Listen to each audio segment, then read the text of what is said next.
Hello friends, नमस्कार।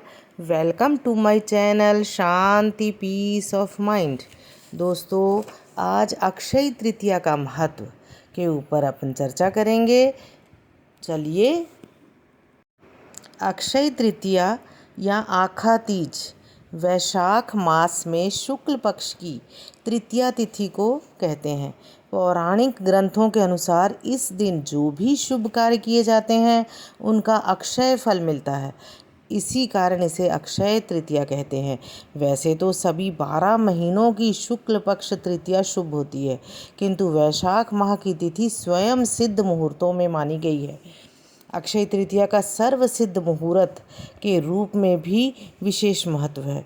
मान्यता है कि इस दिन बिना कोई पंचांग देखे कोई भी शुभ और मांगलिक कार्य जैसे विवाह, गृह प्रवेश, वस्त्र आभूषणों की खरीदारी, घर, भूखंड, वाहन आदि की खरीदारी से संबंधित कार्य किए जा सकते हैं। नवीन वस्त्र, आभूषण आदि धारण करने और नई संस्था, समाज आदि की स्थापना या उद्घाटन का कार्य श्रेष्ठ माना जाता है। पुराणों में लिखा है कि इस दिन पितरों को किया गया तर्पण तथा पिंडदान अथवा किसी और प्रकार का दान अक्षय फल प्रदान करता है। इस दिन गंगा स्नान करने से तथा भगवत पूजन से समस्त पाप नष्ट हो जाते हैं। यहाँ तक कि इस दिन किया गया जप, तप, हवन, स्वाध्याय और दान भी अक्षय हो जाता है। यह तिथि यदि सोमवार तथा रोहिणी नक्षत्र के दिन आए तो इस दिन किए गए दान, जप, तप का फल बहुत अधिक बढ़ जाता है। इसके अतिरिक्त यदि यह तृतीया मध्याह्न के पहले शुरू होकर प्रदोष काल तक रहे तो बहुत ही श्रेष्ठ मानी जाती है।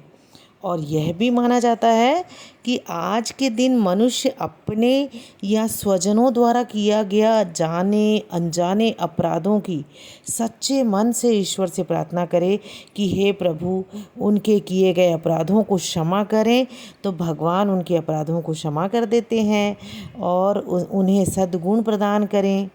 अतः आज के दिन अपने दुर्गुणों को, अपने स्वयं के दुर्गुणों को भगवान के चरणों में सदा के लिए अर्पित कर उनसे सद्गुणों का वरदान मांगने की परंपरा भी है।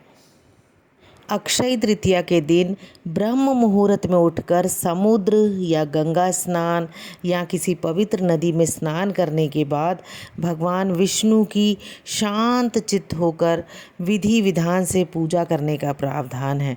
दोस्तों, अगर पवित्र नदी के स्थान पे नहीं जा सकते हैं तो घर में ही बाल्टी में पवित्र जल, गंगा नदी या नर्मदा जी, आप जो भी पवित्र नदी है उसका जल बाल्टी में थोड़ा सा डाल के आप स्नान कर सकते हैं। नैवेद्य में जौ या गेहूं का सत्तू, ककड़ी और चने की दाल अर्पित किया जाता है भगवान जी को। तत्पश्चात फल, फूल, बर्तन तथा वस्त्र आदि दान करके ब्राह्मणों को दक्षिणा दी जाती है। ब्राह्मण को भोजन करवाना कल्याणकारी समझा जाता है। मान्यता है कि इस दिन सत्तू अवश्य खाना चाहिए तथा नए वस्त्र और आभूषण पहनने चाहिए। गाय, भूमि, स्वर्ण पात्र इत्यादि का दान भी इस दिन किया जाता है। यह तिथि वसंत ऋतु के अंत और ग्रीष्म ऋतु का प्रारंभ का दिन भी है। इसीलिए अक्षय तृतीया के दिन जल से भरे हुए घड़े, कुल्हड़, सकोरे, पंखे, खड़ाऊ, छाता, चावल, नमक, घी, खरबूजा, ककड़ी, चीनी, साग, इमली, सत्तू आदि गर्मी में लाभकारी वस्तुओं का दान पुण्यकारी माना जाता है। इस दान के पीछे ये लोक विश्वास है कि इस दिन जिन जिन वस्तुओं का दान किया जाएगा वे समस्त वस्तुएं स्वर्ग या अगले जन्म में प्राप्त होंगी। इस दिन लक्ष्मी नारायण की पूजा सफ़ेद कमल या सफ़ेद गुलाब या पीले गुलाब से करनी चाहिए। सभी महीनों की तृतीया में सफ़ेद फूल से किया गया पूजन हमेशा शुभ माना गया है।